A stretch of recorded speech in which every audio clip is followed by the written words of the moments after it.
Hello friends, இன்றைக்கி நம்மளோட இந்த வீடியோவில் பிஸ்தா மில்க் ஷேக் எப்படி செய்யலாம் அப்படிங்கிறது பார்க்கலாம். இந்த பிஸ்தா மில்க் ஷேக் அவ்வளோ டேஸ்ட்டாக இருக்கும். நமக்கு இது செய்கிறது ரொம்ப ஈஸி தான். இந்த பிஸ்தா மில்க் ஷேக் ரொம்ப ஹெல்த்தியானதும் கூட. ஏன்டா இதில் பால், அப்புறம் பிஸ்தா பவுடர் இதெல்லாம் தான் சேர்த்து செய்ய போகிறோம். ஸோ பிள்ளைங்களுக்கும் தாராளமாக கொடுக்கலாம். ஸோ வாங்க இப்போ எப்படி செய்யலாம் அப்படிங்கிறது நம்மளோட இந்த வீடியோவில் பார்க்கலாம்.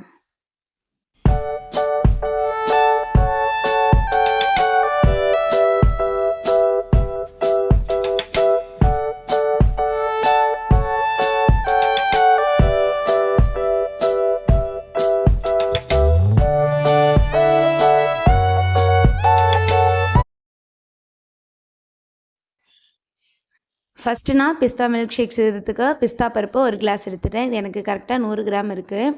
நான் இது பவுட்ரு பண்ணி ஸ்டோர் பண்ணி வச்சுப்பேன். உங்களுக்கு நீங்கள் தேவையானதை நீங்கள் போட்டு பவுட்ரு பண்ணிக்கலாம். நான் இன்றைக்கி இது எல்லாத்தையுமே பவுட்ரு பண்ணி எடுத்து வச்சுட்டேன். இது போல் பவுடராக இருக்கணும். இப்போ ஒரு பாத்திரம் அடுப்பில் வச்சுட்டு அதில் 3 கிளாஸ் பால் சேர்த்துக்கலாம். நான் இன்றைக்கி 1 லிட்டர் பால் சேர்த்துருக்கேன். இது நல்லா கொதிக்கட்டும்.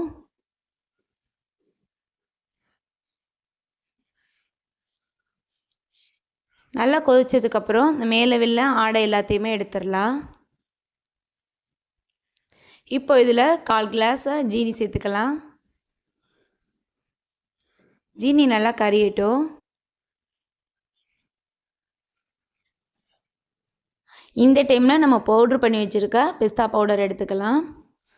அதில் நம்ம எத்தனை பேருக்கு செய்கிறோமோ அத்தனை ஸ்பூன் சேர்த்துக்கலாம். நான் இன்றைக்கி 6 பேருக்கு செய்கிறதுனால 6 ஸ்பூன் பிஸ்தா பவுடர் சேர்த்துக்கிறேன். ரொம்ப திக்காக இருந்தாலும் நமக்கு ஒரு மாதிரியாக இருக்கும். அதே போல் ரொம்பவும் தண்ணியாக இருக்கக்கூடாது. அதனால் கரெக்டாக ஒரு ஆளுக்கு 1 ஸ்பூன் அளவுக்குன்னு போட்டால் நமக்கு கரெக்டாக இருக்கும். இது நல்லா கொதிக்கட்டும். ஒரு நிமிஷம் கொதிச்சா போதும். நமக்கு ஸ்மெல் அவ்வளோ சூப்பராக இருக்கும்.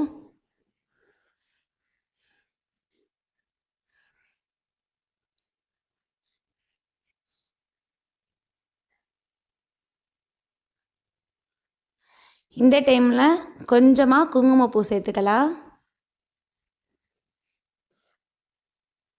இதுவும் சேர்ந்து கொதிக்கட்டும்.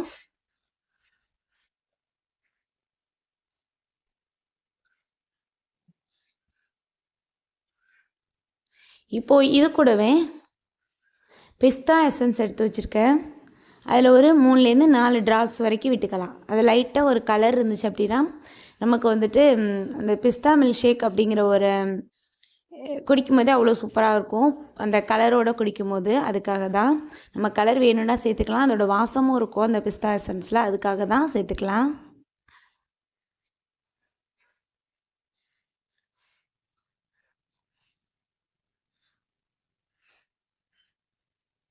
இப்போ நம்ம ஸ்டவ் ஆஃப் பண்ணிவிட்டு கீழே இறக்கி வச்சுடுவோம். இது நல்லா ஆறணும்.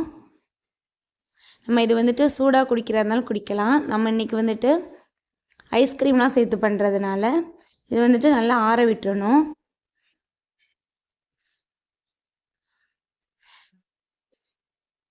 இப்போ நமக்கு நல்லா ஆறிடுச்சு. இது அப்படியே கிளாஸ்க்கு மாற்றிக்கலாம்.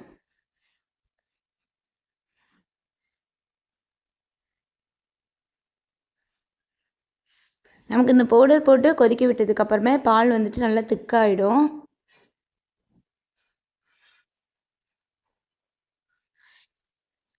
இப்போ கிளாஸ்க்கெலாம் மாற்றிட்டு மேலே ஐஸ்கிரீம் வச்சுக்கலாம். நான் இன்றைக்கி வெண்ணிலா ஐஸ்கிரீம் வச்சுருக்கேன். மேலே கொஞ்சமாக பிஸ்தா பருப்பு வச்சுக்கலாம், சின்ன சின்னதாக கட் பண்ணி. அதுக்கு மேலே செர்ரி சின்ன சின்னதாக ரவுண்டாக கட் பண்ணி வச்சுக்கலாம். இது எதுக்காகனா பார்க்கும்போது அவ்வளோ அழகாக இருக்கும்ல, அதுக்காக தான்.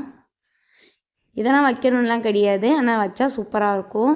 பார்க்கும்போது அழகாக இருக்கும், சாப்பிடும்போதும் நல்லாயிருக்கும். அதுக்காக தான். ரொம்பவே சூப்பராக இருக்கும். ஸோ கண்டிப்பாக நீங்களும் ட்ரை பண்ணி பாருங்கள். உங்களோட குழந்தைங்களுக்கும் நீங்கள் செஞ்சு கொடுத்து என்ஜாய் பண்ணுங்கள். இந்த சூப்பரான வீடியோ உங்களுக்கு பிடிச்சிருந்துச்சு அப்படின்னா மறக்காமல் லைக் பண்ணுங்கள், சப்ஸ்கிரைப் பண்ணுங்கள். உங்களோட ஃப்ரெண்ட்ஸ் அண்ட் ஃபேமிலி மெம்பர்ஸ்க்கும் ஷேர் பண்ணுங்கள். அடுத்த வீடியோவில் இன்னும் ஒரு சூப்பரான ரெசிபியோடு உங்களை மீட் பண்ணுறேன். தேங்க்யூ, பாய்.